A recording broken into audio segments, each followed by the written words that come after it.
ಭಾಗ್ಯವನೆಲ್ಲ ಓದಲಿಂ ಕನ್ನಡದಿ ಓದಿಸುತ್ತ ಜನರ ಭೇದ ಮತಿಗೆಡಿಸಿರುವ ಸಾವಿರ ಗುಡಿಗೆ ಮಣಿಯುವೆನೋ ಸಾಧನೆಯ ಗುಡಿಗೆ ಮಣಿಯುವೆನೋ ನಿಜವನ್ನರಿಸುವ ಶ್ರೀ ನಿಜ ಗುಡಿಯ ಗ್ರಂಥವನ್ನು ನಿಜವಾಗಿ ನಿಜ ತೋಳ್ಮನೊಳಗಿಸುವ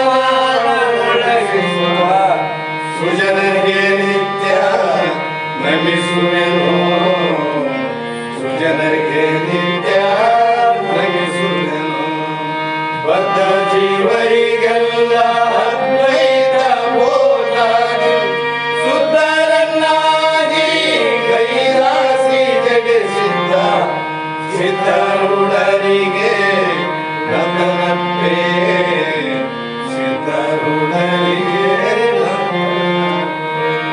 ಬಾಳವನ ವೇದಾಂತಕ್ಕೆ ಸರಿ ಬಾಳ ಗದ್ಯನೆ ಕೇಳೋ ತನಕ ಬಾಳ ಹೋಗುತ್ತಲಿತ್ವರೇ ಶಾಸ್ತ್ರ ಎಂಬುವ ನರಿಗಳು ಬಾಳ ಶಕ್ತಿಯ ಶಿವ ಗರ್ಜನೆ ಬಾಳ ಕೇಳಿದ ಬಳಿಕ ಕೂಗವು ಬಾಳ ಕೇಳಲು ಬೇಕು ವೇದಾಂತೆಂಬ ಶಾಸ್ತ್ರವನ್ನು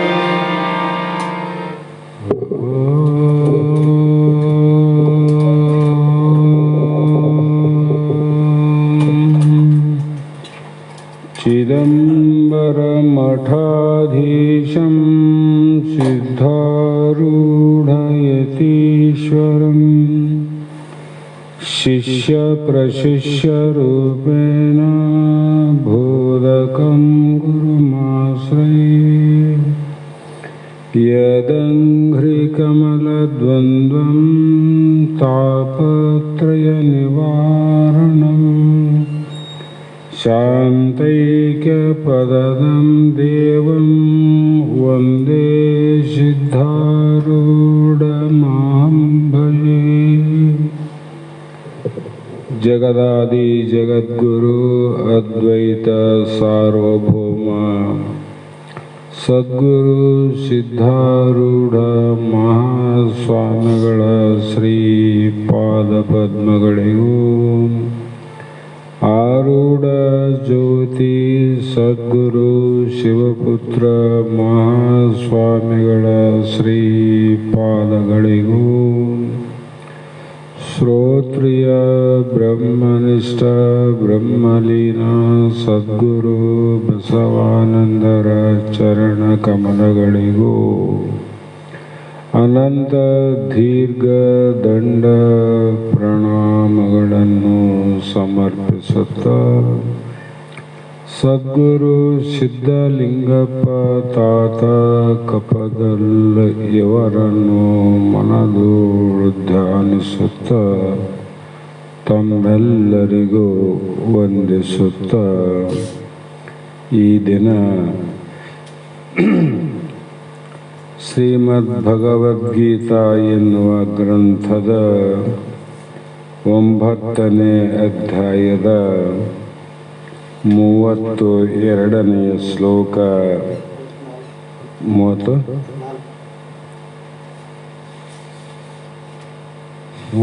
ಇರಬೇಕು.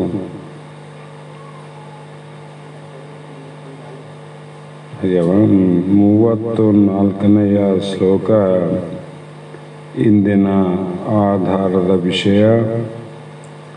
ಹಾಗೂ ಈ ಒಂದು ಶ್ಲೋಕ 9ನೇ ಅಧ್ಯಾಯದ ಕೊನೆಯ ಶ್ಲೋಕವಾಗಿದ್ದು, ಈ ಶ್ಲೋಕದಲ್ಲಿ ಹಿಂದೆ ಪೂರ್ವದಲ್ಲಿ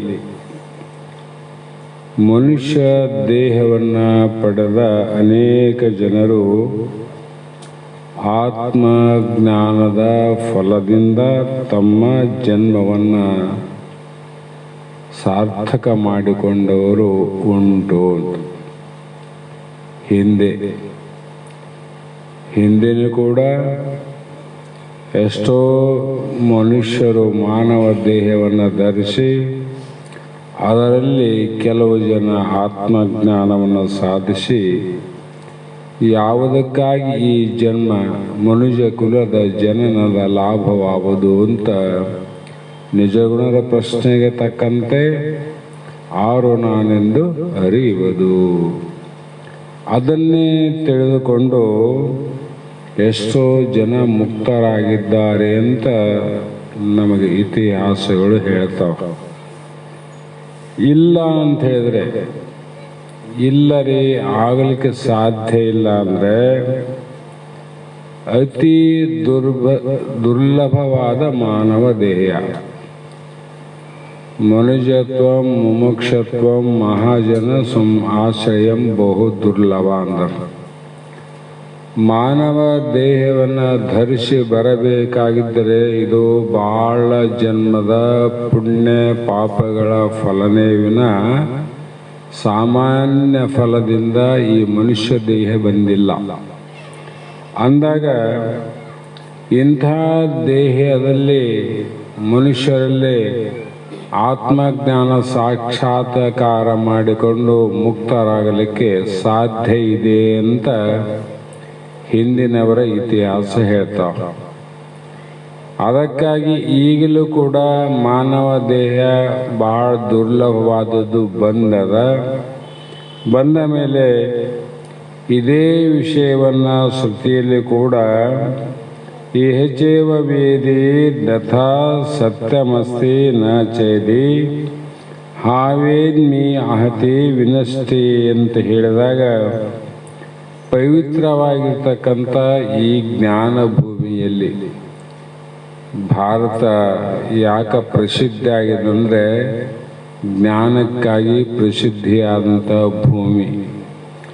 ಆ ಕಾರಣ ಈ ಭರತ ಭೂಮಿಯಲ್ಲಿ ಪರಮ ಪಾವನವಾದ ಅಧಿಕಾರಿಯಾದ ಮನುಷ್ಯ ಶರೀರವನ್ನು ಪಡೆದು ಯಾವನು ಆ ಪರಮಾತ್ಮನ ದೇವರ ಸಾಕ್ಷಾತ್ಕಾರ ಮಾಡಿಕೊಳ್ಳುವನೋ ಅವನಿಗೆ ಸತ್ಯವಾಗಿ ಮೋಕ್ಷವೆಂಬ ಫಲವೇ ಪ್ರಾಪ್ತಿಯಾಗುತ್ತದೆ ಅಂತ ಹೇಳಿತು ಶ್ರುತಿ.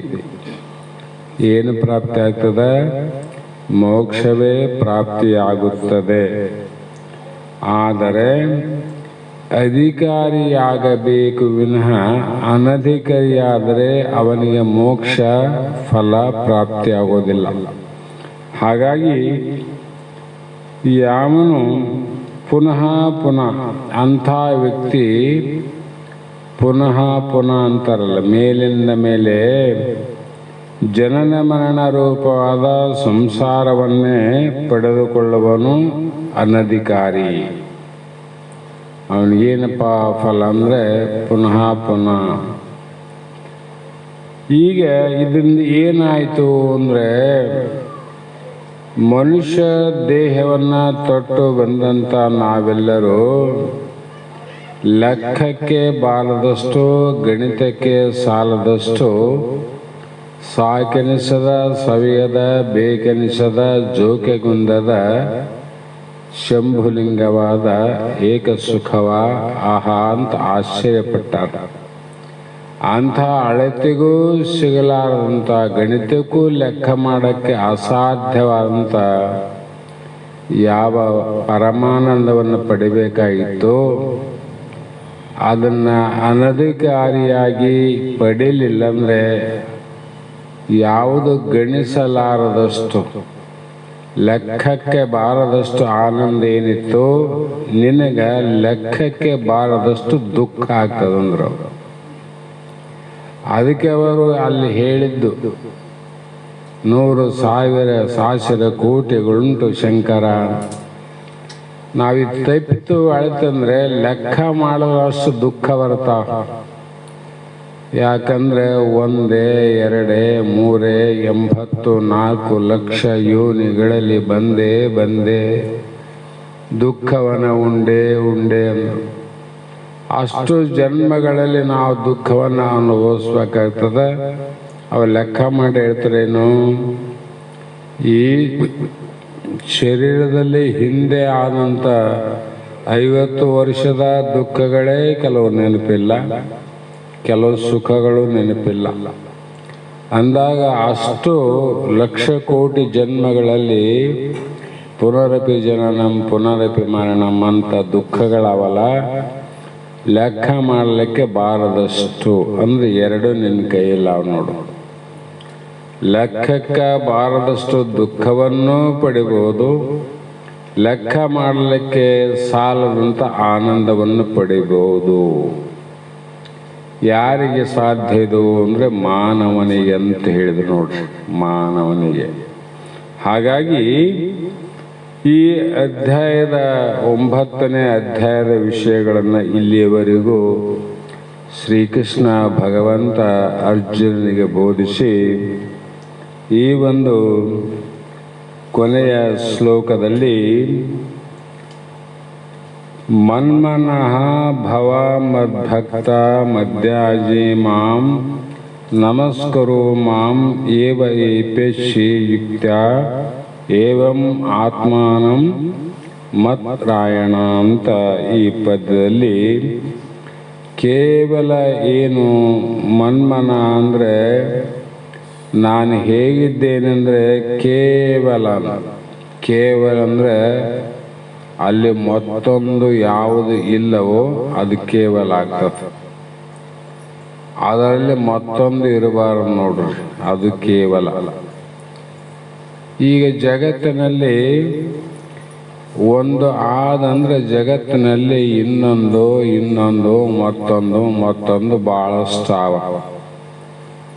ಆತ್ಮನಲ್ಲಿ ಏಕಂ ಏವಂ ಅದ್ವಿತೀಯ ಪರಬ್ರಹ್ಮ, ಕೇವಲ ಅದು ಸಚ್ಚಿದಾನಂದಘನ ವಾಸುದೇವ. ಆ ಪರಮಾತ್ಮ ಆದ ನನ್ನಲ್ಲಿ ಇನ್ನೊಂದಿಲ್ಲಲ್ಲ. ಅಲ್ಲಿ ಅನನ್ಯ ಪ್ರೇಮದಿಂದ ನಿರಂತರವಾದ ದೃಢ ಮನಸ್ಸುಳ್ಳವನು ಹಾಗೂ ಪರಮೇಶ್ವರನಾದ ನನ್ನನ್ನೇ ಶ್ರದ್ಧಾ ಪ್ರೇಮಗಳಿಂದ ನಿಷ್ಕಾಮ ಭಾವದಿಂದ ನಾಮಗುಣ ಪ್ರಭಾವಗಳ ಶ್ರವಣ ಕೀರ್ತನ ಮನನ ಮತ್ತು ಅಧ್ಯಾಪನದ ಮೂಲಕ ನಿರಂತರ ಭಜಿಸುತ್ತಿರುವರು ಅವರ ಕಾಯ ವಾಚ ಮನಸ ಅಂದರು. ಅವ್ರು ಏನಾಗ್ತದ್ರಿ, ಕಾಯವನ್ನು ಶುದ್ಧ ಆಗ್ತದ, ಮನಸ್ಸು ಶುದ್ಧಿ ಆಗ್ತದ, ಮಾತು ಶುದ್ಧಿ ಆಗ್ತದ. ಆವಾಗ ಮನ್ಮನಾಭವ ಭೂತಾನಿ ವಿಷ್ಣು ಅಂದರೆ ಈ ಒಂದು ಸರ್ವಾತ್ಮಕನಾದ ಪರಮೇಶ್ವರನಾದ ನನ್ನಲ್ಲಿಯೇ ಮನಸ್ಸನ್ನು ಲಗ್ನ ಮಾಡಬೇಕು ಅಂದರು. ಲಗ್ನ ಅಂದ್ರೆ ಏನು? ಲಗ್ನ ಅಂದರೆ ಮನಸ್ಸಿಗೆ ಸಂಬಂಧಪಟ್ಟದ್ದು ವಿನಃ ದೇಹ ಸಂಬಂಧ ಅಲ್ಲ. ಯಾರ ಮನೆಯಲ್ಲಿ ಮದುವೆಯಾಗಿ ಮನಸ್ಸು ಸತಿಪತಿಗಳ ಮನಸ್ಸು ಒಂದಾದ ಅದು ಹಿತವಪ್ಪದು ನಮ್ಮ ಶಿವಂಗೆ ಅಂದರು. ಪರಮಾತ್ಮನಿಗೆ ಆ ಮನಸ್ಸು ನೈವೇದ್ಯ ಆಗ್ತವ ಮತ್ತು ಸರ್ವವು ಶಿವಮಯಂ. ಜಗತ್ತು ಹೇಗಿದೆ ಅಂದರೆ ಎಲ್ಲವೂ ಪರಮಾತ್ಮ ಸ್ವರೂಪನೇ ಆದ. ಯಾರ ಕೊರಳಲ್ಲಿ ನಾನಾ ಥರದ ಆಭರಣಗಳಿದ್ದರೂ ಕೂಡ ಅವೆಲ್ಲವೂ ಬಂಗಾರದ ಸ್ವರೂಪಗಳೇ ವಿನಃ ಆಭರಣದ ರೂಪ ಅವ, ಸ್ವರೂಪ ಏನಾದ ಬಂಗಾರ ಅವ. ಹೌದಲ್ರಿ? ಆಭರಣ ರೂಪ ಅವ, ಸ್ವರೂಪ ಏನದ ಬಂಗಾರ ಅವ. ಅದಕ್ಕೆ ಆ ವಾಸುದೇವ ಪರಮಾತ್ಮ ಹೇಗಿದ್ದಾನೆಂದರೆ ನಾಮದಿಂದ ರೂಪದಿಂದ ಜಗತ್ತು ತೋರ್ತದ, ರೂಪದಿಂದ ಸ್ವರೂಪದಿಂದ ಬ್ರಹ್ಮಸ್ವರೂಪನೇ ಆದಂತ. ಹಾಗೆ ಇದು ನಿರಂತರ ಜಗತ್ತೆಲ್ಲವೂ ನಾನೇ ಎಂದು ಭಾವಿಸಬೇಕು, ನಾನೇ ಎಂದು ಭಾವಿಸಬೇಕು. ಇದಕ್ಕೆ ನಿಜಗುಣರು ಉತ್ತಮ ಅನ್ನುವ ಶಬ್ದಕ್ಕೆ ಜಗವಂದಡಂ ತಾನೇ, ಜಗದೀಶ್ವರನೆಂದೊಡಂ ತಾನೇ, ಜಗದ ಜೀವಾತ್ಮರೆಲ್ಲರೂ ತಾನೇ ಎಂದು ಬಗೆವಾತನೇ ಉತ್ತಮ ಅಂತ ಹೇಳಿದರು. ಇದು ಸಾಮಾನ್ಯ ದೃಷ್ಟಿ ಅಲ್ಲ, ಇದು ಸಾಮಾನ್ಯ ದೃಶ್ಯ ಅಲ್ಲ. ಅದು ಹೇಗೆ ನೋಡಬೇಕು ಅಂದ್ರೆ ಆಮೇಲೆ ಹೇಳ್ತೀನಿ. ಹೀಗೆ ಶ್ರುತಿಗೆ ಅನುಸಾರವಾಗಿ ಆನಂದಾತ್ಮನು ಮೋಕ್ಷ ಸ್ವರೂಪನು ಆದ ನನ್ನಲ್ಲಿಯೇ ಮನಸ್ಸು ನಿಲ್ಲಿಸಬೇಕು. ಸತಿಯಲ್ಲಿ ಪತಿ ಮನಸ್ಸು ಕೂಡಬೇಕು, ಪತಿಯಲ್ಲಿ ಸತಿಯ ಮನಸ್ಸು ಕೂಡಬೇಕು. ಅದರಂತೆ ನಮ್ಮ ಮನಸ್ಸು ಎಲ್ಲಿ ಕೂಡಬೇಕು ಅಂದರೆ ಘನ ಚಿದಾನಂದ ಸ್ವರೂಪನಾದ ನಮ್ಮ ಆತ್ಮೇನದ ಆತ್ಮನಲ್ಲೇ ಮನಸ್ಸನ್ನು ನಿಲ್ಲಿಸಬೇಕು. ಹಾಗೆ ಅತ್ಯಂತ ಆಸಕ್ತನಾದ ಒಂದೇ ಒಂದಾದ ಮೋಕ್ಷ ರೂಪವೇ ಪುರುಷಾರ್ಥ ಅಂತ ನಿನ್ನೆ ಹೇಳಿವಿ. ಆ ಅತ್ಯಂತ ಆಸಕ್ತನಾದ ಮನಸ್ಸು ಅಲಗಾಡಿಸಕೂಡದು. ಶಾಸ್ತ್ರಗಳಲ್ಲಿ ಮನುಷ್ಯ ಅಲಗಾಡಿದ್ರೆ ಏನು ನಷ್ಟ ಆಗೋದಿಲ್ಲ, ಮನಸ್ಸು ಅಲಗಾಡಬಾರ್ದು. ಮನಸ್ಸು ಅಲಗಾಡಿತು ಇದು ನಷ್ಟ ಆಯ್ತಂತಿಕಬೇಕು. ಮನಸ್ಸು ಅಲಗಾಡಬಾರ್ದಂತ ದೇಹ ಗಟ್ಟಿಗೆ ಹಿಡ್ಕೊಂಡು ಕುಂದ್ರೋದಲ್ಲ ಇದು. ಆ ಕಾರಣ ಮುಮುಕ್ಷು ಮೋಕ್ಷವೊಂದನ್ನೇ ಕೋರುವನಾಗಿರಬೇಕು. ಅವನಿಗೆ ಮುಮುಕ್ಷುಗೆ ಏನು ಬೇಕು, ಶಿಷ್ಯರಿಗೆ ಏನು ಬೇಕು ಅಂದರೆ ಮೋಕ್ಷವೊಂದು ಸಾಕು, ಮತ್ತೊಂದು ಬೇಡ ಅನ್ನುವಂಥ ಭಾವದಿಂದ ಕೂಡಿರ್ಬೇಕು. ಅವನಿಗೇನು ಬೇಕು, ಮೋಕ್ಷ ಆದ್ರೆ ಸಾಕಪ್ಪ, ಮತ್ತೇನು ಬೇಡ ಅನ್ನುವಂಥ ರೀತಿಯಲ್ಲಿ ಇರ್ತಾನ. ಆ ಕಾರಣ ಪರಮೇಶ್ವರನಾದ ನನ್ನನ್ನೇ ಶ್ರೌತ ಸ್ಮಾರ್ತ ಕರ್ಮಗಳ ದ್ವಾರ ಯಜನೆ ಮಾಡುವ ಸ್ವಭಾವ ಇರಬೇಕು. ಮಾಡಿದ ಮೇಲೆ ಮಾಡಿದ ಕರ್ಮಗಳಿಗೆಲ್ಲ ಪರಮೇಶ್ವರನೇ ಗುರಿಯಾಗಿರಬೇಕೆಂದರ್ಥ. ನೀನು ಯಾವುದಾದ್ರೂ ಕರ್ಮವನ್ನು ಮಾಡು, ವಿಧಿಗಳಾವಲ್ಲ, ಆ ಕರ್ಮಗಳನ್ನು ಮಾಡಿ ಎಲ್ಲವೂ ಬ್ರಹ್ಮಾರ್ಪಣ ಭಾವದಿಂದ ಕೂಡಿರಬೇಕು ವಿನ ಅದರಲ್ಲಿ ಸ್ವಾರ್ಥ ಭಾವ ಇರಬಾರದು ಅಂತ. ಅದು ಯಾರಿಗೆ ಮುಟ್ತದ? ಪರಮಾತ್ಮನಿಗೆ ಮುಟ್ತದ. ಈ ರೀತಿ ಪೂಜೆ ಉಪಕರಣ ಮುಂತಾದವೆಲ್ಲವೂ ಬ್ರಹ್ಮವೆಂದು ಸರ್ವತ್ರ ಬ್ರಹ್ಮ ಬುದ್ಧಿಯಿಂದ ಕರ್ಮ ಮಾಡಬೇಕಂದ್ರು. ಪೂಜೆಗೆ ಸಮರ್ಪಣೆ ಮಾಡುವಂಥ ಎಲ್ಲ ಪದಾರ್ಥಗಳು ಕೂಡ ಪರಮಾತ್ಮನ ಸ್ವರೂಪನ ಬೇಕು. ಈಗ ಪರಮಾತ್ಮನಿಂದ ಹುಟ್ಟವಿಲ್ಲವು. ಪರಮಾತ್ಮನಿಂದ ಬಂಗಾರದಿಂದ ಹುಟ್ಟವಂದಮೇಲೆ ಬಂಗಾರ ಅಂತ ನಾವು ನಿಶ್ಚಯ ಮಾಡಿವಿಲ್ಲ, ಎಲ್ಲವೂ ಬಂಗಾರ ಅಂತ. ಜಗತ್ತೇ ಬ್ರಹ್ಮನಿಂದ ಆಗಿದಂದ್ರೆ ಜಗತ್ತಿನ ಪ್ರತಿಯೊಂದು ವಸ್ತು ಬ್ರಹ್ಮ ಸ್ವರೂಪ ಅಂತ ಅರ್ಪಣೆ ಆಗ್ಬೇಕು ನೋಡ್ರಿ. ನಮಗೇನಾಗ್ತದ, ಕೆಲವೊಂದು ತಲೆ ಮೇಲೆ ಹೋಗ್ತಾವ, ಕೆಲವೊಂದು ವಸ್ತು ಕಾಲಾಗಾಗಿ ತುಳಿತೀವಿ. ಇದು ಬ್ರಹ್ಮಾರ್ಪಣ ಆಗ್ತದೇನು ಅಂದರೆ ಆಗೋದಿಲ್ಲ ಅಂತ ಅರ್ಥ. ಅದಕ್ಕಾಗಿ ಇದರಂತೆಯೇ ಬ್ರಹ್ಮ ಬುದ್ಧಿಯಿಂದ ಕರ್ಮ ಮಾಡಬೇಕು, ಇದರಂತೆಯೇ ನನಗೆ ನಮಸ್ಕಾರ ಮಾಡೋನು, ಅದರಂತೆ ಮಾಡು ಅಂದ್ರೆ ಇಲ್ಲಿ ಮಾಡಿದವನು ಯಾರಾದರೂ, ಮಾಡಿಸಂಬವನು ಯಾರಾದರೂ, ನೀನೇ ಅಂತ. ನಮಸ್ಕಾರ ಮಾಡಿದವನು ನೀನೇ, ಮಾಡಿಸಿಕೊಂಡವನು ನೀನೇ. ಆ ಭಾವದಿಂದ ನಮಸ್ಕಾರ ಮಾಡು ಅಂತೇಳಿದ್ರು. ನಾವು ಸ್ವಲ್ಪ ಶಾಸ್ತ್ರ ಕೇಳಿದ ತಕ್ಷಣ ಏನೇನೋ ಭಾವಗಳು ಬರ್ತಾವ. ಅದಕ್ಕೆ ಮಹಾತ್ಮರಾದ ಮೇಲೆ ಅವರು ಮಾಡುವಂಥ ನಮಸ್ಕಾರ ಸಾಮಾನ್ಯರಿಗೆ ತಿಳಿಯಂಗಿಲ್ಲ. ಅವರು ಬ್ರಹ್ಮಜ್ಞಾನಿಗಳು ಅಲ್ಲ ಅಂತ ಶಾಸ್ತ್ರ ಕೇಳಿದವರು ಗೊತ್ತಿದ್ರು ಕೂಡ ಬ್ರಹ್ಮಜ್ಞಾನಿಗಳು ಕೆಲವೊಂದು ಸಲ ಅವರಿಗೆ ನಮಸ್ಕಾರ ಮಾಡ್ತಾರೆ. ಯಾವ ಭಾವದಿಂದ? ಬ್ರಹ್ಮ ಭಾವದಿಂದ ಮಾಡ್ತಾರೆ. ಅಜ್ಞಾನಿಯವನು ಅಂತ ಮಾಡಕ್ಕೆ ಹೋಗಲ್ಲ ಅವರು, ಬ್ರಹ್ಮ ಭಾವನ.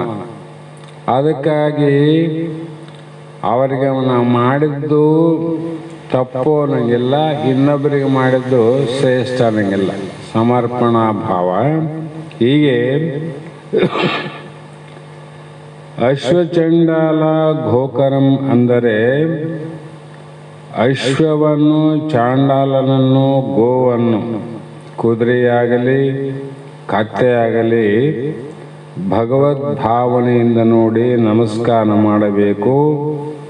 ಈಶಾವ್ಯಾಸವಿದಂ ಸರ್ವಂ. ಆ ನಮಸ್ಕಾರ ಮಾಡಿದ್ರು ಕೂಡ ಕತ್ತಿಗೆ ಕುದುರೆಗೆ ಅಂತ ಮಾಡಬೇಡ. ಅದರಲ್ಲಿ ಭಗವಂತ ಪರಮಾತ್ಮ ಅನಂತ ಮಾಡು. ಬಸವಣ್ಣವರು ಕೂಡ ನಮಸ್ಕಾರ ಮಾಡ್ಯಾರಂತ ಹಿಂದೆ ಹೋಗ್ಯಾವ. ಎದಕ್ಕೆ ಮಾಡಿದ್ರು ನಮಸ್ಕಾರ? ಅದಕ್ಕೆ ಕಾವಿ ಲಾಂಛನಕ್ಕೆ ಶರಣಂಬೆ ಅಂದ್ರು. ಲಾಂಛನಗಳವ ಅಂದ್ರೆ ಗುರುತುಗಳು, ಲಕ್ಷಣಗಳವ. ಗರ್ಭಿಣಿಗೆ ಲಕ್ಷಣ, ಮುತ್ತೈದೆಗೆ ಲಕ್ಷಣ, ಮುತ್ತೈದೆ ಅಲ್ಲದವಳಿಗೂ ಲಕ್ಷಣ, ಲಗ್ನ ಆದವರಿಗೆ ಲಕ್ಷಣ, ಆಗಲಾದವ್ರ ಲಕ್ಷಣ ಅವಿಲ್ಲ. ಅದರಂತೆ ಲಾಂಛನಕ್ಕೆ ಶರಣಂಬೆ ಅಂದ್ರು. ಮಹಾತ್ಮರಿಗೆ ಕೂಡ ಕೆಲವು ಲಕ್ಷಣ ಇರ್ತಾವ, ಜ್ಞಾನಿಗಳಿಗೆ ಲಕ್ಷಣ ಇರ್ತಾವ. ಆ ಲಕ್ಷಣಕ್ಕ ಶರಣಂಬೆ ಅಂತ ಹೇಳಿದ್ರು. ನಮಸ್ಕಾರವನ್ನ ಮಾಡುವೆ ಅಂದ್ರು. ಅದನ್ನ ಈ ಒಂದು ಅನುಸಾರವಾಗಿ ಅಜ್ಞಾನಿಗಳಿಗೆ, ಸಾಮಾನ್ಯ ಅನಧಿಕಾರಿಗಳಿಗೆ, ಅಜ್ಞಾನಿಗಳಿಗೆ ಈತ ಜ್ಞಾನಿ, ಈತ ಅಜ್ಞಾನಿ, ಈತ ಶರಣ, ಈತ ಮಹಾತ್ಮ, ಸತ್ಪುರುಷ, ಸಂತ ಅಂತ ಎಲ್ಲರೂ ತಿಳಿಲಿಕ್ಕೆ ಬಹಳ ಕಷ್ಟ ಆದ ಜಗತ್ತಿನಲ್ಲಿ. ಎಲ್ಲರೂ ತಿಳಿಲಿಕ್ಕೆ ಸಾಧ್ಯ ಇಲ್ಲ. ಯಾಕಂದ್ರೆ ಅಂಥ ವ್ಯಕ್ತಿಯನ್ನ ತಿಳಿಬೇಕಾಗಿದ್ರೆ ಕೆಲವೊಂದು ಲಕ್ಷಣಗಳು ನಮ್ಮಲ್ಲಿರಬೇಕು. ನಮ್ಮಲ್ಲಿ ಕೆಲವೊಂದು ಮಹಾತ್ಮರ, ಸಂತ, ಶರಣರ, ಜ್ಞಾನಿಗಳ ಭಾವ ಲಕ್ಷಣಗಳು ಬಂದಾಗ ಆತನನ್ನ ಕಂಡು ಹಿಡಿಲಿಕ್ಕೆ ಬರ್ತದೆ. ಹೋ ಈತ ಶರಣನೇ ಅನ್ನ, ಸಂತನೇ ಅನ್ನ. ಸಾಮಾನ್ಯ ಜನರೇನೋ ಬಾಹ್ಯದ ಲಕ್ಷಣಗಳಾವಲ್ಲ. ಬಟ್ಟೆಗಳಿರಬಹುದು, ದಂಡ ಇರಬಹುದು, ಕಮಂಡಲಿರಬಹುದು, ಹಾವಿ ಇರಬಹುದು. ಇವೆಲ್ಲನ ನೋಡಿ ಅವ್ರು ಯಾರು ಏನು ಹೇಗೆ ಅಂತ ಗೊತ್ತಿಲ್ಲದ ಜಗತ್ತು ನಮಸ್ಕಾರ ಮಾಡ್ತದಲ್ಲ, ಮಾಡ್ತಾರಲ್ಲ ಜಗತ್ತು. ಯಾಕಂದ್ರೆ ಅವ್ರು ಗೊತ್ತಿಲ್ಲದೆ ಮಾಡುವವರು, ಗೊತ್ತಾಗಿ ಮಾಡುವರು. ಹಾಗಾಗಿ ಒಂದು ದಿನ ಬಸವಣ್ಣವರ ಮನೆ ದಾರಿಡಿದು ಹೋಗುವಾಗ ಒಬ್ಬ ಅಗಸ ತನ್ನ ಕತ್ತೆಗೆ ಅಥವಾ ಎತ್ತಿಗೆ ಕಾರು ಹುಣ್ಣಿಮೆ ಬಂದ ಸಂದರ್ಭದಿಂದ ಬಣ್ಣವನ್ನು ಕಲಸಿ, ಯಾವ ಬಣ್ಣ? ಕಾಯಿ ಬಣ್ಣ. ಮೈ ತುಂಬ ಚುಕ್ಕೆ ಇಟ್ಟಿನಂತ ಅದು ಕತ್ತಿಗೆ. ಅದೇ ಮಾರ್ಗವಾಗಿ ಹೋಗ್ತಕ್ಕಂಥ ಬಸವಣ್ಣ ಆ ಲಾಂಛನವನ್ನು ನೋಡಿ, ಶರಣರ ಲಾಂಛನ ನೋಡಲ್ಲಿ ಆ ಗುರುತು ಇದ್ದ ಕಾರಣ ಬಸವಣ್ಣವರು ಕೂಡ ಆ ಕತ್ತೆಗೆ ನಮಸ್ಕಾರ ಮಾಡಿದರು ಅಂತ ಕೆಲವು ಮಂದಿ ಹೇಳ್ತಾರೆ. ಯಾವ ಭಾವದಿಂದ ಮಾಡಿದರು ವಿಚಾರವಲ್ಲಿ. ಅವ್ರಿಗೆ ಕತ್ತೆ ಇದಂತ ಗೊತ್ತಿಲ್ಲೇನು. ಬಸವಣ್ಣವರಿಗೆ ಪರಮಾತ್ಮನೇ ಈತ ಅಂತ ನಿಶ್ಚಯ ಜ್ಞಾನ ಮಾಡಿಕೊಂಡವನಿಗೆ ಒಂದು ಕತ್ತೆ, ಕುದುರೆ, ಚಾಂಡಾಲ ಇಂಥವ್ರು ಗೊತ್ತಾಗಲೇನು. ಆದರೆ ಸಾಮಾನ್ಯ ಅಜ್ಞಾನಿಗಳಿಗೆ ಕೂಡ ಆ ಭಾವ ಬರಲಿ ಅಂತ ಅಲ್ಲಿ ವಂದಿಸಿರಬಹುದು ಅಂತ ಅರ್ಥ ಮಾಡಬೇಕು ವಿನಃ ಕತ್ತೆಯೇ ಮಹಾತ್ಮ ಅಂತ ತಿಳಿದು ಮಾಡಿದ್ದಲ್ಲ, ಹಂಗ ಮಾಡಿದ್ದಲ್ಲ. ಅದಕ್ಕಾಗಿ ಇಲ್ಲಿ ಕೂಡ ಏನು ಹೇಳಿದ್ರು ಅಂದ್ರೆ, ನೀನು ಭಗವದ್ ಭಾವನೆಯಿಂದ ನೋಡು, ಜಗತ್ತಿಗೆ ನಮಸ್ಕಾರ ಮಾಡೋದು. ಜಗತ್ತನ್ನು ಯಾವ ರೀತಿ ನೋಡು? ಭಗವದ್ ಭಾವನೆಯಿಂದ.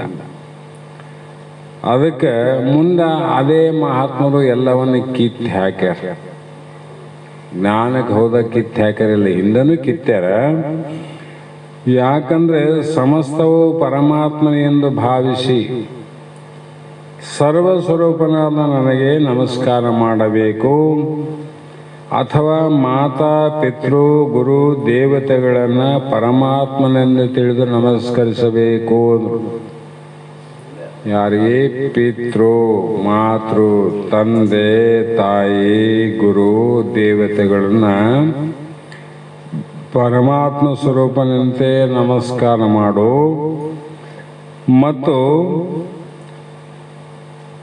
ಸರ್ವಕಾಲ ಸರ್ವ ಅವಸ್ಥೆಗಳಲ್ಲಿಯೂ ಪರಮೇಶ್ವರನೇ ನನಗೆ ಗತಿ ಎಂಬ ಬುದ್ಧಿಯನ್ನು ಸ್ಥಿರಪಡಿಸಿಕೊಂಡಿರಬೇಕು. ಎಲ್ಲ ಕಾಲದಲ್ಲಿ ಎಲ್ಲ ದೇಶಗಳಲ್ಲಿ ಎಲ್ಲ ವಸ್ತುಗಳಲ್ಲಿಯೂ ಪರಮಾತ್ಮನೇ ಸ್ಥಿರ ಅಂದ್ರೇನೆ ಶಾಶ್ವತವಾದವನು, ಯಾವಾಗಲೂ ಇರುವವನು. ಉಳಿದೆಲ್ಲವೂ ಅಸ್ಥಿರ ಅಂದರೆ ಒಂದು ಸಲ ತೋರಿ ಮತ್ತೊಂದು ಸಲ ನಾಶ ಆಗವು ಅಂತ. ಅದಕ್ಕಾಗಿ ಯಾವ ದೇವತೆಗಳಿಗೂ ಕೂಡ ಸೂರ್ಯ ನಮಸ್ಕಾರ ಮಾಡಲಿ, ದೇವತೆಗಳಿಗೆ ನಮಸ್ಕಾರ ಮಾಡಲಿ, ಶರಣರಿಗೆ ಮಾಡಲಿ, ಮಹಾತ್ಮನಿಗೆ ಮಾಡಲಿ, ನಮ್ಮಲ್ಲಿ ಗುರುತು ಲಾಂಛನ ಹೇಳಿಕೊಡ್ತದ. ಪರಮಾತ್ಮ ಅಂತೇಳಿ ಹಿಂಗಂತೀವಿಲ್ಲ, ಗುರುನಾಥ ಅಂತೀವಿ, ಹಿಂಗಂತೀವಿ. ಯಾಕೆ? ಗುರುನಾಥ ಅಲ್ಯಾನ, ಪರಮಾತ್ಮ ಅಲ್ಯಾನ, ದೇವ್ರಲ್ಯಾನ, ಅಲ್ಲೇ ಮಾಡಿ ಕೈ ಹಿಂಗಂದ್ಬಿಡು, ಮತ್ತೆ ಇಲ್ಲಿಗೆ ಬರ್ತದಲ್ಲ. ಅಂದರೆ ಯಾರಿಗೆ ನಮಸ್ಕಾರ ಮಾಡಿದಂಗಾಯ್ತು? ನೀನು ನಿನಗೆ ನಮಸ್ಕಾರ ಮಾಡಿದಂಗಾಯ್ತು. ಅದು ಕೈ ಹೇಳ್ತದ, ಗುರು ನೀನು ಗುರು ಅಂತ ಹೇಳ್ತದ, ದೇವರು ನೀನು ದೇವರು ಅಂತ ಹೇಳ್ತದ. ಹಾಗಾಗಿ ಇಲ್ಲಿ ಅದೇ ಗತಿ ಎಂಬ ಬುದ್ಧಿ ಸ್ಥಿರವಾಗಬೇಕು. ಪರಮೇಶ್ವರನ ಪ್ರೀತಿ ಅರ್ಥವಾಗಿ ಲೌಕಿಕ ವೈದಿಕವೇ ಮೊದಲಾದ ಸಮಸ್ತ ಕಾರ್ಯಗಳನ್ನು ಮಾಡುವವರು ಮತ್ಪಾರಾಯಣನು ಈ ರೀತಿ ಪರಿಶುದ್ಧವಾದ ಅನುಷ್ಠಾನದಿಂದ, ಅಂದರೆ ಅನುಷ್ಠಾನದಲ್ಲಿ ಅಶುದ್ಧವಾದ ಅನುಷ್ಠಾನಗಳು ಬೇರೆ, ಪರಿಶುದ್ಧವಾದ ಅನುಷ್ಠಾನಗಳು ಬೇರೆ. ಕರ್ಮದ ಅನುಷ್ಠಾನಗಳು ಅಶುದ್ಧದಿಂದ ಕೂಡಿದವು. ಜ್ಞಾನದಿಂದ ತಿಳಿದು ನೋಡು ಯಾವುದು ಬಹುಪಾಡು. ಆ ಜ್ಞಾನದಿಂದ ಮಾಡಿದ ಕರ್ಮ ಅದು ಪರಿಶುದ್ಧವಾದ ಕರ್ಮ. ಆ ಕರ್ಮ ಉಪಾಸನೆ ಏನು ಮಾಡ್ತೇವಂದರೆ ಪರಮಾತ್ಮನಾದ ನನ್ನನ್ನೇ ಸೇರುತ್ತವೆ, ನನ್ನನ್ನು ಸೇರ್ತಾವೆ, ಬೇರೆ ಕಡೆ ಹೋಗೋದಿಲ್ಲ. ವಿಚಾರ ಮಾಡಿದಾಗ ನಿನ್ನೆ ಒಂದು ಮಾತು ಹೇಳ್ತೀವಿ, ತೀವ್ರತೆ ಮಂದ ಮಧ್ಯ ತೀವ್ರ ಅನ್ನುವಾಗ ನದಿಯ ದೃಷ್ಟಾಂತವನ್ನು ಕೊಟ್ಟು ಹೇಳಿದೀವಿ. ಮಳೆ ನೀರು ಬಾವಿಯಲ್ಲಿ ಇರ್ತಾವ, ಹಳ್ಳದಲ್ಲಿ ಇರ್ತಾವ, ತೆಗ್ಗಿನಲ್ಲಿ ಇರ್ತಾವ, ಅಲ್ಲೇ ಉತ್ಪತ್ತಿ ಆದವು, ಅಲ್ಲೇ ತೋರಿದವು, ಅಲ್ಲೇ ನಷ್ಟ ಆದವಿನ ತಮ್ಮ ಮೂಲ ಸ್ಥಾನ ಯಾವುದು? ಸಮುದ್ರ ಅಲ್ಲ. ಸಮುದ್ರಕ್ಕೆ ಹೋಗೋಕ್ಕಾಗಲಿಲ್ಲ ನೋಡ್ರಿ. ಅದೇ ಬಹಳ ಪ್ರಯತ್ನದಿಂದ ಹಳ್ಳಕ್ಕೆ ಸೇರಿ ಪ್ರಯತ್ನ ಮಾಡಿ ನದಿಗೆ ಸೇರಿದಾಗ ಎಲ್ಲಿ ಹೋಗ್ಬಿಟ್ಟಿದವು? ಸಮುದ್ರ. ಅದರ ಮೂಲ ಸ್ಥಾನ ಯಾವುದು? ಸಮುದ್ರ ಅಲ್ಲ. ಸಮುದ್ರದಿಂದೇ ಮಳೆ ಹನಿ ಹುಟ್ಟ್ಯಾವ, ಕೊನೆಗೆ ಸಮುದ್ರದಲ್ಲಿ ಲೀನ ಆಗ್ತವೆ. ಅದರಲ್ಲಿ ಬಹಳ ತಕ್ಷಣ ಆಗೋದು ಯಾವುದಪ್ಪ? ನಿಧಾನ ಆಗೋದು ಯಾವುದು? ಅದಕ್ಕಿಂತ ನಿಧಾನ ಯಾವುದಂದ್ರೆ ಹಳ್ಳದಲ್ಲಿ ಇದ್ದದ್ದು ಹರಿತಾ ಹರಿತಾ ಬಹಳ ದೂರ ಹೋಗಿ ನದಿಗೆ ಸೇರಬೇಕು. ನದಿಗಿಂತ ಸೇರಬೇಕಾದ್ರೆ ಬಹಳ ಪ್ರಯತ್ನ ಮಾಡಬೇಕು, ನಿಧಾನ. ನದಿ ಬಂದಮೇಲೆ ಮತ್ತೆ ಅದು ಸಮುದ್ರ ಸೇರಬೇಕಾದ್ರೆ ಅದು ಬಹಳ ದಿನಗಳ ನಂತರ. ಇವತ್ತು ನದಿ ಹೋಯ್ತು ಅಂದರೆ ನಾಳೆ ಸಮುದ್ರಕ್ಕೆ ಹೋಗಲ್ಲ. ಆದರೆ ಅದೇ ನೀರು ಸಮುದ್ರದಲ್ಲೇ ಬಿಡ್ತದಲ್ಲ, ಸಮುದ್ರದಲ್ಲಿ ಬಿಡ್ತದಲ್ಲ, ಅದೇನಾಯ್ತು? ತನ್ನ ಸ್ವರೂಪದಲ್ಲಿ ತೋರಿತು, ತನ್ನ ಸ್ವರೂಪದ ಕೆಲವೇ ಕ್ಷಣದಲ್ಲಿ ತನ್ನ ಸ್ವರೂಪವನ್ನು ಮುಟ್ಟಿತು ಅಂತ. ಹಾಗಾಗಿ ಜ್ಞಾನ ಅನ್ನುವುದು ಏನಾದಂದ್ರೆ ಸಮುದ್ರದಲ್ಲೇ ಮಳೆ ಹನಿ ಬಿದ್ದು ಸಮುದ್ರದಲ್ಲೇ ಲೀನವಾದಂತೆ. ಅಷ್ಟು ತಕ್ಷಣ ಆದಂತರ ಮಹಾತ್ಮರು ವಿಚಾರ ಮಾಡಿದ್ರೆ ಅದು ತಕ್ಷಣ ಆದಲ್ಲಿ ತಡ ಆಯ್ತನಲ್ಲಿ. ಅದೇ ರೀತಿ ಮುಮುಕ್ಷುಗಳಲ್ಲಿ ಮಂದ ಮಧ್ಯ ತೀವ್ರ ಅದಲ್ಲ, ತೀವ್ರ ಮುಮುಕ್ಷತ್ವವುಳ್ಳವನು ಇದೇ ಜನ್ಮದಲ್ಲಿ ಇದರ ಸಾರ್ಥಕನ ಮಾಡಿಕೊಂಡು ಇಲ್ಲಿಯೇ ಮುಕ್ತನಾಗ್ತಾನೆ. ತೀವ್ರತೆ ಇರಬೇಕು. ಮಂದ ಇದ್ದವನು ನದಿಗೆ ಬಂದಾನೆ ಇಲ್ಲಂತಲ್ಲ, ಬಾಲ್ಯ ಮುಟ್ಟಬೇಕಾದ್ರೆ ಮತ್ತೆ ಬಹಳ ಕಾಲಗಳು ಬೇಕಂತ, ಮತ್ತೆ ಅವನಿಗೆ ಒಂದೆರಡು ಜನ್ಮಗಳು ಬೇಕಾಗ್ತಾವ. ಇನ್ನು ಬೇರೆ ಬೇರೆ ಕಡೆ ಇದ್ದು ಅವಕ್ಕಿನ್ನೂ ಜನ್ಮಗಳು ಹೆಚ್ಚಾಗ್ತವ. ಆ ಕಾರಣದಿಂದ ಇದಕ್ಕೆ ನದಿಗೆ ಏನಾಯಿತು, ಸಮುದ್ರದಲ್ಲಿ ಬಿದ್ದ ಹನಿ ಸಮುದ್ರದಲ್ಲೇ ಕಡೆಯಾಯಿತು, ಸಮುದ್ರದಲ್ಲಿ ಬಿತ್ತು, ಸಮುದ್ರದಿಂದ ಲಯ ಆಗಿಬಿಡ್ತು ನೋಡ್ರಿ. ಅದೇ ರೀತಿ ಮನುಷ್ಯ ನನ್ನನ್ನೇ ಪಡೆದುಕೊಳ್ಳುವೆ ಅಂದರೆ ಆ ನದಿ, ಆ ಸಮುದ್ರದ ನೀರು ಯಾರನ್ನು ಪಡ್ಕಂತೋ? ತನ್ನನ್ನೇ ತಾನು ಪಡ್ಕಂತ, ತನ್ನನ್ನೇ ತಾನು. ಅದು ಯಾವುದೋ ಒಂದು ಹಳ್ಳನ್ನು ಪಡ್ಕೊಳ್ಳಿಲ್ಲ, ನದಿಯನ್ನು ಪಡ್ಕೊಳ್ಳಿಲ್ಲ, ಯಾವುದೋ ಕೆರೆ ಬಾವಿಯನ್ನು ಪಡೆದುಕೊಳ್ಳಿಲ್ಲ, ನೇರವಾಗಿ ತನ್ನನ್ನೇ ತಾನು ಪಡೆದುಕೊಂಡಂತೆ. ಇಲ್ಲಿ ಈ ರೀತಿ ಹೇಳಿ ಅದ್ವೈತವೇ ಏನಪ್ಪ ಅಂದ್ರೆ ಅಮರ ಜೀವನ ಅಂದ್ರು. ಜೀವನ ಹೇ ಅಮರ ಅಂದ್ರು ಅಂದ್ರೆ ಹುಟ್ಟಲಾರದು, ಮರಳಿ ಬರಲಾರದು. ದ್ವೈತವೇ ಜೀವಿತ ಅಂದ್ರು. ಜೀವಿತ ಅಂದ್ರೆ ಏನು? ದ್ವೈತವೇ ಜೀವಿತ್ವ. ಆ ಜೀವತ್ವವೇ ನಮಗೆ ಮೃತು. ನಮಗೆ ಸಾವು ಮರಣ ಅನ್ನುವ ಭಯ ಯಾಕಾಗ್ಯದ ಅಂದ್ರೆ ದ್ವೈತ ಭಾವ. ಅದಕ್ಕೆ ಮಹಾತ್ಮರು ದ್ವೈತ ಭಾವ ಅಳಿಯಿತೆಂದು ಮಾತಿನಿಂದ ತಿಳಿಸಲೇಕೆ, ದ್ವೈತ ಭಾವ ಅಳಿದ ಕುರು ಮೇಲೆ ತೋರ್ಪದು. ನಾವೆಲ್ಲ ಹೇಳ್ಬೋದು ದ್ವೈತ ಇಲ್ಲರಿ ನಮ್ಮಲ್ಲಿ ಅಂತ, ಅದು ಗೊತ್ತಾಗ್ತದಂತ ಮಹಾತ್ಮರು. ಅದು ಅವ್ರಿಗೆ ಗೊತ್ತಾಗ್ಲಿ ಬಿಡ್ಲಿ, ನಿನಗಂತ ಮೃತ್ಯು ಬಂತಲ್ಲ, ಮತ್ತೆ ಅದನ್ನು ವಿಚಾರ ಮಾಡೋದು ನಾವು. ಹಾಗಾಗಿ ಈ ದ್ವೈತವೇ ಮೃತ್ಯು ಅಂದ್ರೆ ಮತ್ತೆ ಐಕ್ಯತೆಗೆ ಏನು ಬೇಕು ಅಂದ್ರೆ ಅದ್ವೈತವೇ ಐಕ್ಯತೆ ಅಂದ್ರೆ. ಅದ್ವೈತವೇ ಐಕ್ಯತೆ, ದ್ವೈತವೇ ಮೂರ್ತು. ಬಹಳ ಜನ ಬಹಳ ಶಾಸ್ತ್ರಗಳು ಬಹಳ ಹೇಳವು ಕೇಳವು ಎಲ್ಲ ನೋಡ್ತಾರಲ್ಲ, ದ್ವೈತನೇ ಹೇಳ್ತಾರೆ ವಿನ ಅದ್ವೈತ ಹೇಳಂಗಿಲ್ಲ. ಅಂದ್ರೆ ಏನರ್ಥ ಅಂದ್ರೆ ಸಾಮಾನ್ಯವಾಗಿ ಬಸವಾನಂದರು ಹೇಳ್ತಿದ್ರು, ತಮ್ಮ ಮನೆಯಲ್ಲಿ ಯಾವುದೇ ಕಾರಣದಿಂದ ಬೆಂಕಿ ಅಗ್ನಿ ಸ್ಪರ್ಶದಿಂದ ಕೈ ಕಾಲಿಗೆ ಸುಟ್ಟದ, ಗಾಯ ಆಗ್ಯದ, ತಾಳದಾಗವಲ್ತು, ಕಷ್ಟ ಆಗ್ಯದ, ಗೋಳಾಡ್ತಾ ಆಸ್ಪತ್ರೆಗೆ ಹೋಗ್ಯಾನ. ಏನಾಗ್ಯದಂತ ಕೇಳಿದ ಡಾಕ್ಟ್ರು, ಇಲ್ಲರಿ ಬೆಂಕಿ ಹತ್ತಿ ಸುಟ್ಟದಂದ. ಸುಟ್ಟ ಬೆಂಕಿದು ಗಾಯ. ಇದೇನು ದೊಡ್ಡ ಗಾಯ ಅಲ್ಲ ನಾನು, ಏನ್ದೇ ತಾಳಕ್ಕಾಗವಲ್ತು, ಅಷ್ಟು ದುಃಖ ಕಷ್ಟ ಆಗ್ಯದ. ಮನೆಗೆ ಹೋಗಿ ಮತ್ತಿಷ್ಟು ಬೆಂಕಿ ಕೆಂಡ, ಆ ಕೆಂಡ ಗಾಯದ ಮೇಲೆ ಕಟ್ಟಿ ಬೇಸ್ ಬಿಗಿ ಅಂತ ಹೇಳಿ ನೋಡ್ರಿ. ಸುಟ್ಟ ಗಾಯ ಮತ್ತೆ ಸುಡ ಅಂತ ಹೇಳಿದ್ರೆ ಅವ್ನಿಗೆ ಎಷ್ಟು ನೋವಾಗಬಹುದು? ನೋವಾಗುತ್ತಿಲ್ಲ. ಅದಕ್ಕೆ ಪರಿಹಾರ ಉಪಾಯಕ್ಕಾಗಿ ತಣ್ಣಗಾಗುವ, ತಂಪಾಗುವ, ಗಾಯ ಮಾಯುವಂತ ಔಷಧ ಕೊಟ್ರೆ ಅದೇನಾಗ್ತಿತ್ತು, ಅವನು ಪಾರಾಗ್ತಿದ್ದ. ಇನ್ನು ಬದುಕಿದವನು ಸತ್ತೋದ್ನಲ್ಲಿ, ಇನ್ನು ಇದ್ದ ಬದುಕ್ತಿದ್ದ, ಮತ್ತಿಷ್ಟು ಬೆಂಕಿಯ ಕೈ ಹಿಡಂದ ಮುಗಿದ ಹೋಯ್ತು ನೋಡ್ರಿ. ಅದರಂತೆ ಮುಮುಕ್ಷುಗಳಿಗೆ ಗೊತ್ತಾಗ್ಯದ, ಮುಮುಕ್ಷುಗಳಿಗೆ ಮಾತ್ರ ಗೊತ್ತು ಇದು ಜನನ ಮರಣ ಮೃತ್ಯು ರೂಪ ಬಂಧನ. ಈ ಹುಟ್ಟು ಸಾವು, ಹುಟ್ಟಿದಾಗ ಆಗುವ ದುಃಖ, ಹುಟ್ಟೋದಕ್ಕಿಂತ ಮುಂಚೆ ಇರುವ ದುಃಖ, ಬಾಲಕನಾದಾಗ ದುಃಖ, ಯೌವನದಲ್ಲಿ ಆಗುವ ದುಃಖ, ಮುಪ್ಪಿನಲ್ಲಿ ಆಗುವ ದುಃಖ, ಸಾವಿನಲ್ಲಿ ಆಗುವ ಅತ್ಯಂತ ದುಃಖ ಯಾರಿಗೆ ಗೊತ್ತಾಗಿವ್ರಿ ಅಂದರೆ ಮುಮುಕ್ಷಿಗಂತ.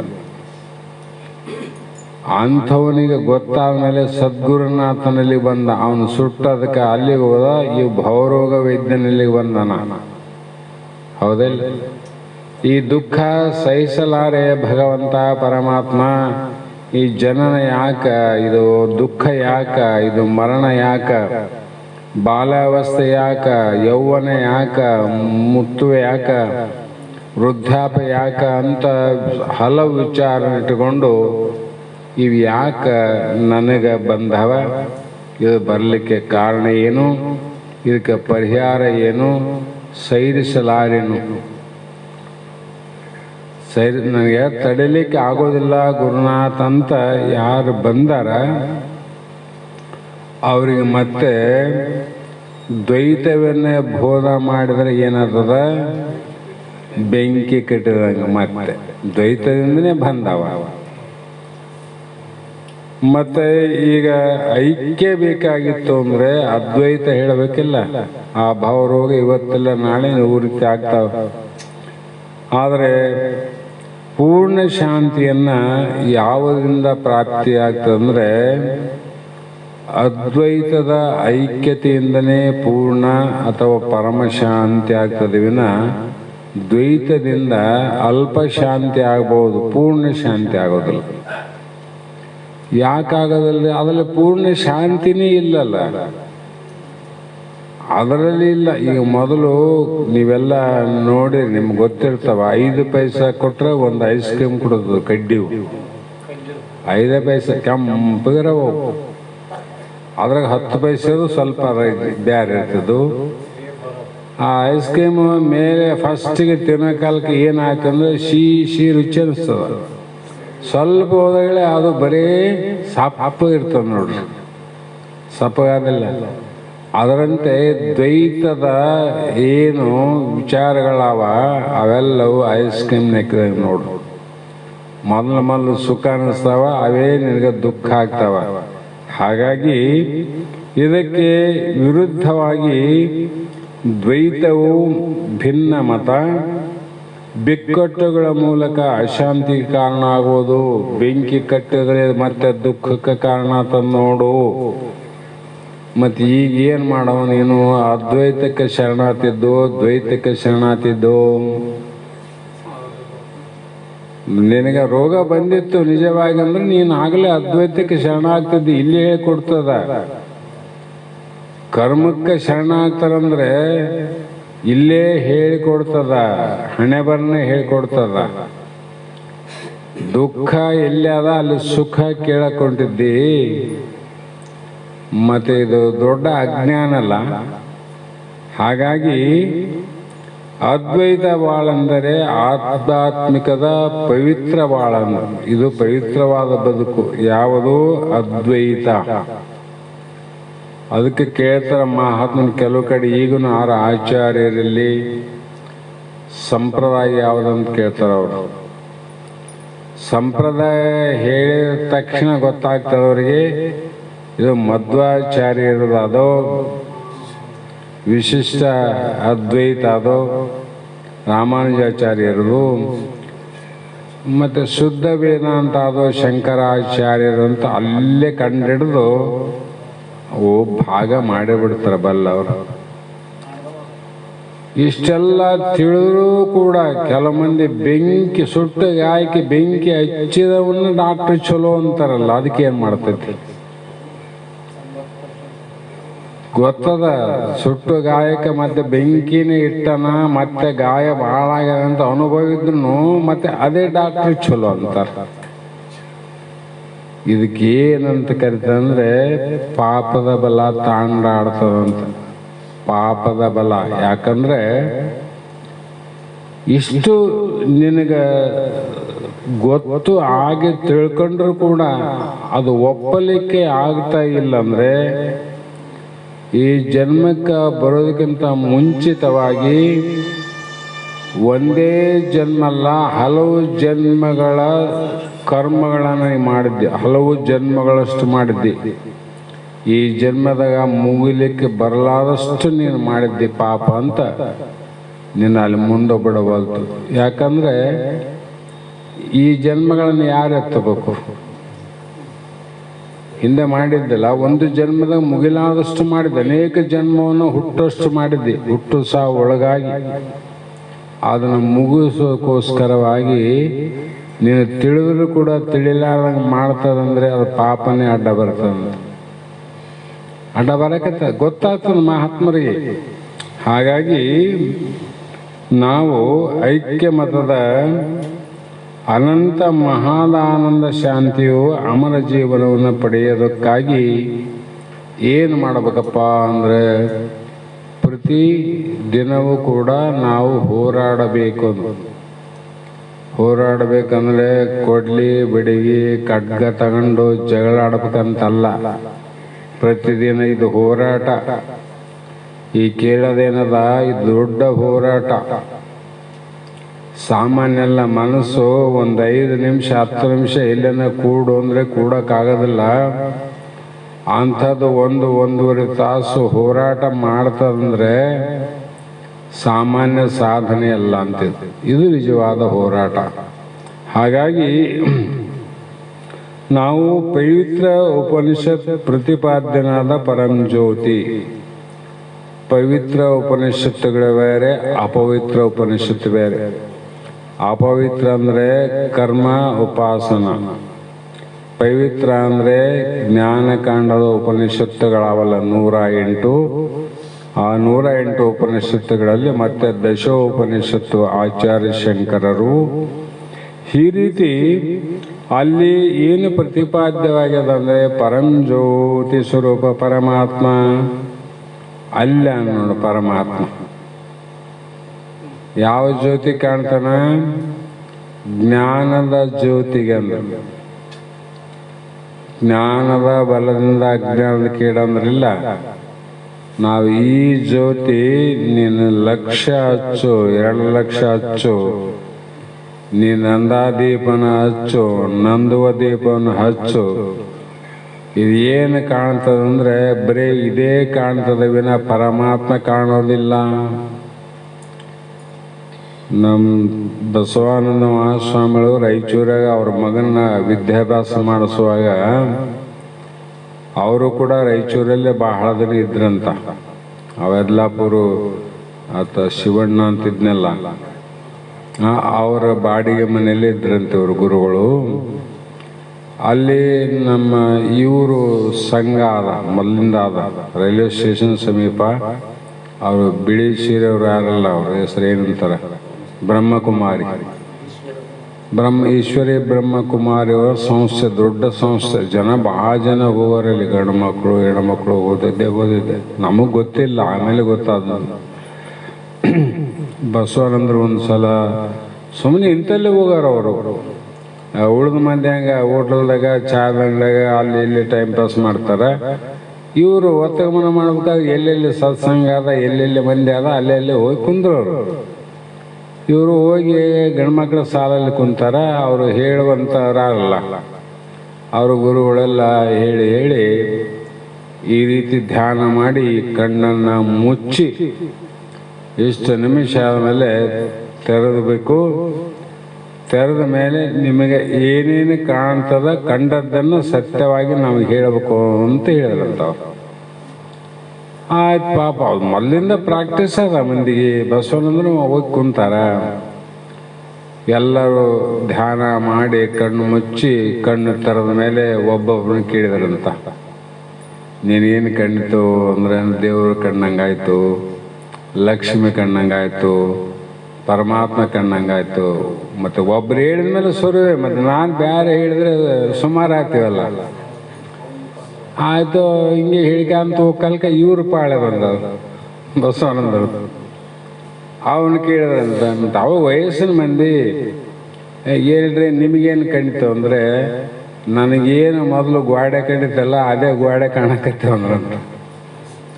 ಮೊದಲೇನು ಕಂಡವಲ್ಲ ಗೋಡೆ, ಅದೇ ಗೋಡೆ ಕಂಡವ. ಗೋಡೆ ಬಿಟ್ಟು ಏನು ಕಂಡಲಿಲ್ಲ ನಾನು. ಅಷ್ಟು ಮಂದಿ ಧೈರ್ಯವಾಗಿ ಹೇಳ್ಯಾರ ನೋಡ್ರಿ. ಸತ್ಯ ಅದೆಲ್ಲ ಮಾತು ಅಲ್ಲ. ಈ ರೀತಿ ಓದವನಿಗೆ ಪರಮಾತ್ಮ ಪರಮೇಶ್ವರ ಕಾಣ್ತದ ಅಂತ ಹೇಳಿದಾಗ ಕಣ್ಣು ಮುಚ್ಚಿ ದೀಪ ಹಚ್ಚಿದೆ ಪರಮಾತ್ಮ ಕಾಣಂಗಿದ್ರೆ ಗುರು ಬೇಕಾಗಿದ್ದಿಲ್ಲ, ಜಂಗಮ ಬೇಕಾಗಿದ್ದಿಲ್ಲ, ಶಾಸ್ತ್ರ ಬೇಕಾಗಿದ್ದಿಲ್ಲ, ವೇದ ಬೇಕಾಗಿದ್ದಿಲ್ಲ, ಉಪನಿಷತ್ತು ಬೇಕಾಗಿದ್ದಿಲ್ಲ. ಹಾಗಾಗಿ ಈ ರೀತಿ ಹಿರಿಯ ಮಾರ್ಗ, ದೊಡ್ಡ ಹಿರಿಯ ಮಾರ್ಗ ಅಂದ್ರೆ ದೊಡ್ಡ ಮಾರ್ಗ. ಈಗ 6 ವೇ ಅಂತಾವ, ಈ ಕಡೆ 3 ಗಾಡಿ ಹೋಗ್ತಾವ, ಈ ಕಡೆ 3 ಗಾಡಿ ಹೋಗ್ತಾವ. 2 ವೇ ಅಂದ್ರೆ ಈ ಕಡೆ 2, ಈ ಕಡೆ 2. 1 ವೇ ಅಂದ್ರೆ ಒಂದು ಹೋಗೋದು, ಅದ್ರ ಒಂದು ಬರೋದು. ಅಗಲವಾದ ವಿಶಾಲವಾದ ದಾರಿ ಯಾವುದು? 6 ವೇ. ಅದರಂತೆ ಇಲ್ಲಿ ಭಗವಂತ ಹೇಳಿದ 3 ದಾರಿ ಅವ. ಕರ್ಮಕಾಂಡದ ದಾರಿ ಅದ, ಉಪಾಸನ ಕಾಂಡದ ದಾರಿ ಅದ, ಜ್ಞಾನಕಾಂಡದ ದಾರಿಯೇ ಉತ್ತಮವಾದ ವಿಶಾಲವಾದ ದಾರಿ.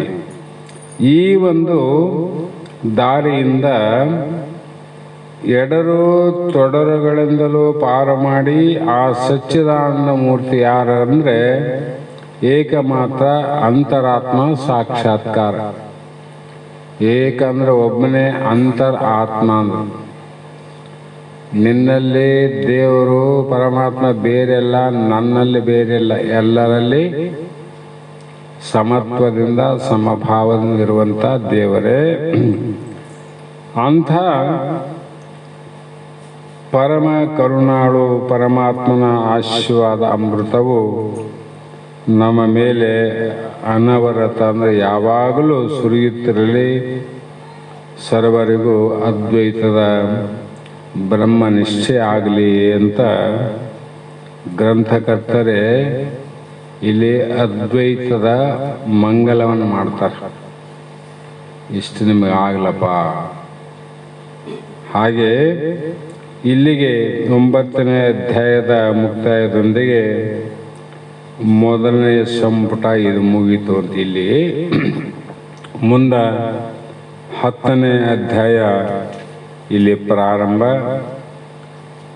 ಈ ಅಧ್ಯಾಯದಲ್ಲಿ ಏನು ಹೇಳ್ತಾರೆ ಮಹಾತ್ಮ ಅಂದರೆ ಯುಭೂತಿ ಯೋಗ ಅಂತ ಬರೀತಾರೆ. ಯುಭೂತಿ ಯೋಗ, ಯುಭೂತಿ ಅಂದ್ರೆ ಏನು, ಯೋಗ ಅಂದ್ರೆ ಏನು, ಇದೆಲ್ಲ ಹೇಳ್ತಾರೆ.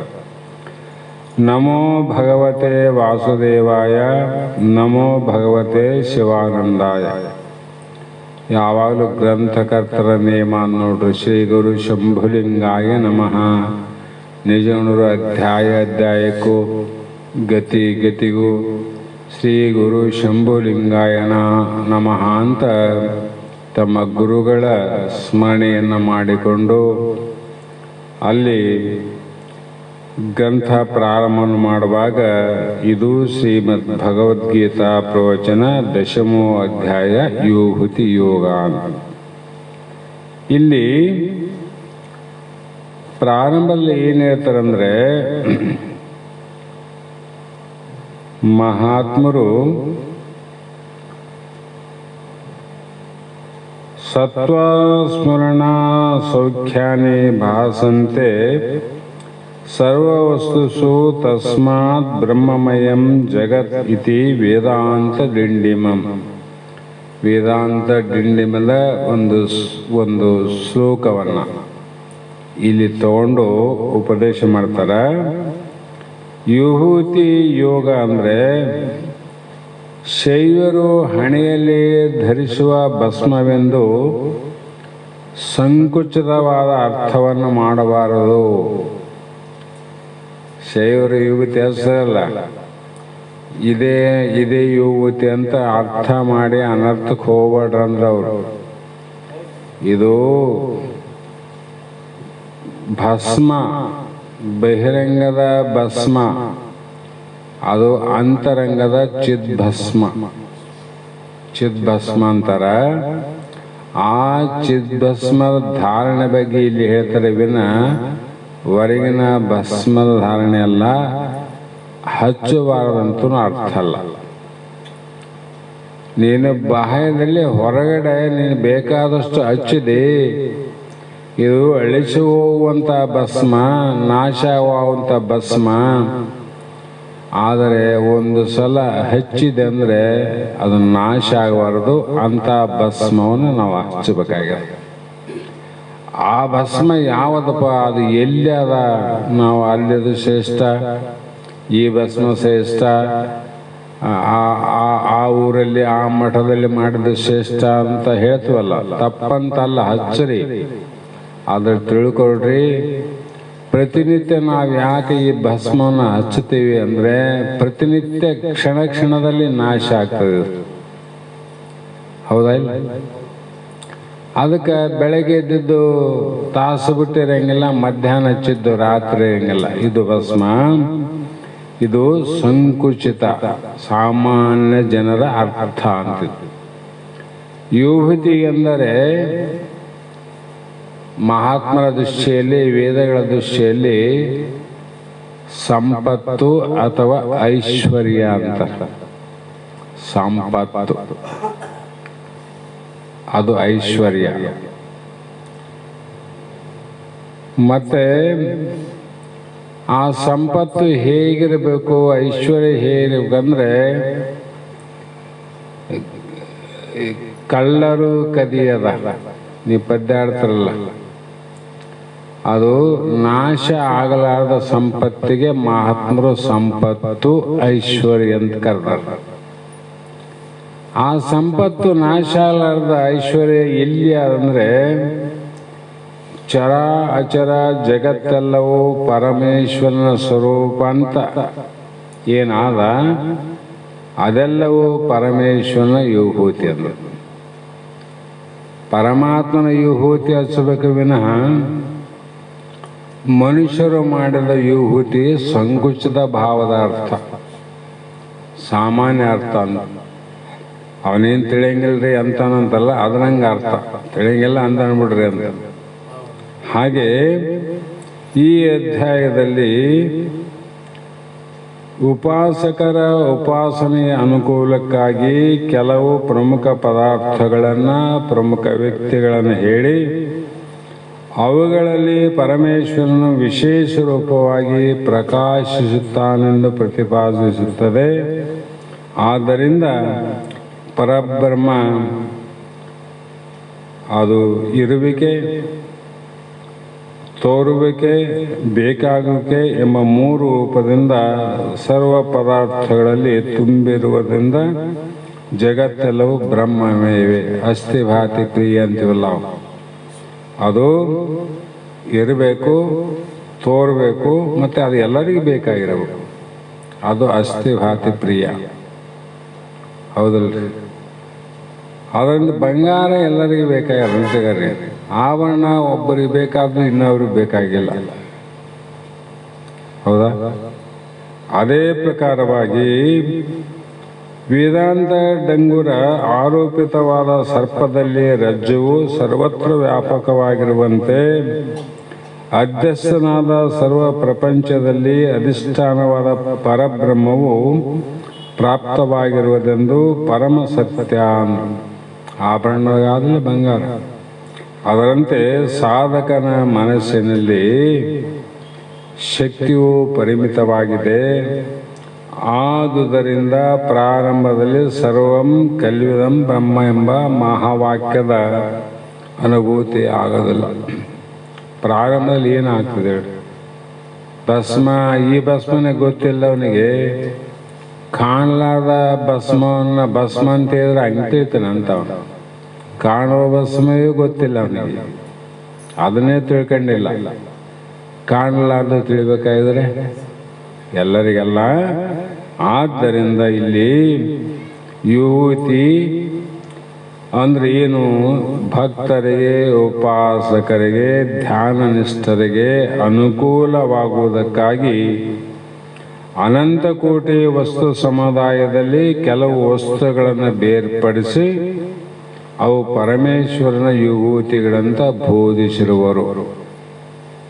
ಯಾಕೆ ಹೇಳ್ಯಾರ ಅಂದರೆ, ಕೆಲವು ಉಪಾಸಕರಾರ, ಭಕ್ತರಾರ, ಅವರಿಗೆ ಸರ್ವಂ ಕಲಿವಿದಂ ಬ್ರಹ್ಮ, ಎಲ್ಲವೂ ಬ್ರಹ್ಮ ಸ್ವರೂಪ, ನಾನು ಬ್ರಹ್ಮ ಅನ್ನುವಂಥ ತಿಳುವಳಿಕೆ ಇಲ್ಲದವರಿಗೆ ಕೆಲವು ವಿಧಿಗಳನ್ನು, ಅದರಿಂದ ಅನುಕೂಲವಾಗುವಂಥ ಸಾಧನೆಗಳನ್ನು ಬೋಧಿಸಿದ್ದಾರೆ ವಿನಃ ಯೋಗೂತಿ ಯೋಗ ಅಂದರೆ ನಾಳೆ ಅರ್ಜುನನಿಗೆ ಶ್ರೀಕೃಷ್ಣ ಭಗವಂತ ಹೇಳ್ತಾನೆ, ಪೂರ್ವ ಅಧ್ಯಾಯಕ್ಕೂ ಈ ಅಧ್ಯಾಯಕ್ಕೂ ಸಂಬಂಧಪಟ್ಟಂತೆ ಮೊದಲನೇ ಶ್ಲೋಕದಿಂದ ಪ್ರಾರಂಭ ಮಾಡ್ತಾರೆ.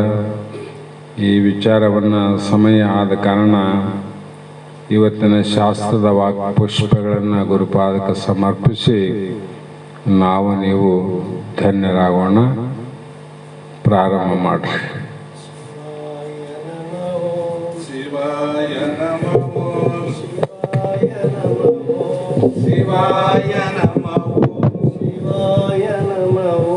ಶಿವಾಯ ನಮೋ ಶಿವಾಯ ನಮೋ ಶಿವಾಯ ನಮೋ ಶಿವಾಯ ನಮೋ ಶಿವಾಯ ನಮೋ ಶಿವಾಯ ನಮೋ ಶಿವಾಯ ನಮೋ ಶಿವಾಯ ನಮೋ ಶಿವಾಯ ನಮೋ ಶಿವಾಯ ನಮೋ ಶಿವಾಯ ನಮೋ ಶಿವಾಯ ನಮೋ ಶಿವಾಯ ನಮೋ ಜಯ ಗುರು ಜಯ ಗುರು ಜಯ ಗುರು ಸಿದ್ಧ ಭಯಹರ ಭಯಹರ ಭಯಹರ ಸಿದ್ಧ ಭಾರತ ಭೂಮಿಗೆ ನೀನೆ ಪ್ರಸಿದ್ಧ ಕೀರುತಿ ಪೇಳಲು ವೇದಕ ಸಾಧ್ಯ ಜಯ ಗುರು ಜಯ ಗುರು ಜಯ ಗುರು ಸಿದ್ಧ ಭಯಹರ ಭಯಹರ ಹರ ಸಿದ್ಧ ಭಾರತ ಭೂಮಿಗೆ ನೀನೆ ಪ್ರಸಿದ್ಧ ಕೀರುತಿ ಪೇಳಲು ವೇದಕ ಸಾಧ್ಯ ರಾಮನವಮಿಯೊಳ ಜನಸಿ ಬಂದೆ ಕಾಮರಹಿತ ಸುಖ ಶಾಂತಿಯ ತಂದೆ ಮಮನಂತೆ ನೀ ಪರದೊಳು ನಿಂದೆ ಮಮಕಾರವನಿ ಬೇಗನೆ ಕೊಂದೆ ಜಯ ಗುರು ಜಯ ಗುರು ಜಯ ಸಿದ್ಧ ಭಯಹರ ಭಯಹರ ಭಯಹರ ಸಿದ್ಧ ಭಾರತ ಭೂಮಿಗೆ ನೀನೆ ಪ್ರಸಿದ್ಧ ಕೀರುತಿ ಪೇಳಲು ವೇದಕ ಸಾಧ್ಯ ಗುರುವಿನ ಶೋಧನೆ ಆಯಿತು ಮನದಲ್ಲಿ ಬರದಲ್ಲಿ ತ್ಯಜಿಸಿದೆ ಮನೆಯನ್ನು ಕ್ಷಣದಲ್ಲಿ ಗುರು ದೊರಕಿದನ ಭೂಪುರ ಸ್ಥಳದಲ್ಲಿ ಶರಣು ಹೋದೆನಿ ಗುರು ಪಾದದಲ್ಲಿ ಗುರು ಜಯ ಗುರು ಸಿದ್ಧ ಭಯಹರ ಭಯಹರ ಭಯಹರ ಸಿದ್ಧ ಭಾರತ ಭೂಮಿಗೆ ನೀನೆ ಪ್ರಸಿದ್ಧ ಕೀರುತಿ ಪೇಳಲು ಭ್ರೂಲತಪುರದಲ್ಲಿ ನಿನ್ನಯ ವಾಸ ಸಲ್ಲಾಕ್ಷಣ ಸಜ್ಜನ ಸಹವಾಸ ಸೊಲ್ಲಿಲ್ಲದವರ ಮುಕ್ತಿಯ ಕೋಶ ಬಲ್ಲನುಭವಿಗಳಿಗದು ಕೈಲಾಸ ಜಯ ಗುರು ಜಯ ಗುರು ಜಯ ಗುರು ಸಿದ್ಧ ಭಯಹರ ಭಯಹರ ಭಯಹರ ಸಿದ್ಧ ಭಾರತ ಭೂಮಿಗೆ ನೀನೆ ಪ್ರಸಿದ್ಧ ಕೀರುತಿ ಪೇಳಲು ವೇದಕ್ಕೆ ಸಾಧ್ಯ ಭವದಲ್ಲಿ ಬಳಲುವ ಜನರಿಗೆ ನೀನು ಶಿವರೂಪದಿ ಗುರುವಾಗಿಯ ನೀನು ಜಾವದನೆದ್ದು ನೆನವೆನು ನಾನು ಶಿವಪುತ್ರಗೆ ಮಹಾಗುರುವೇ ನೀನು ಜಯ ಗುರು ಜಯ ಗುರು ಜಯ ಗುರು ಸಿದ್ಧ ಭಯಹರ ಭಯಹರ ಸಿದ್ಧ ಭಾರತ ಭೂಮಿಗೆ ನೀನೆ ಪ್ರಸಿದ್ಧ ಕೀರುತಿ ಪೇಳಲು ವೇದಕ ಸಾಧ್ಯ ಶಿವಾಯ ನಮೋ ಶಿವಾಯ ನಮೋ ಶಿವಾಯ ನಮೋ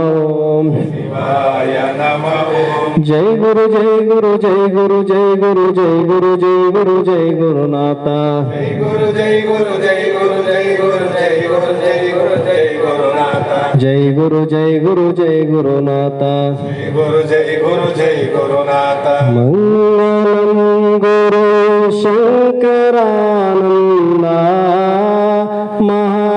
महाभक्तारुंद संग ಶರಣರ ನಿಜದ ಆನಂದ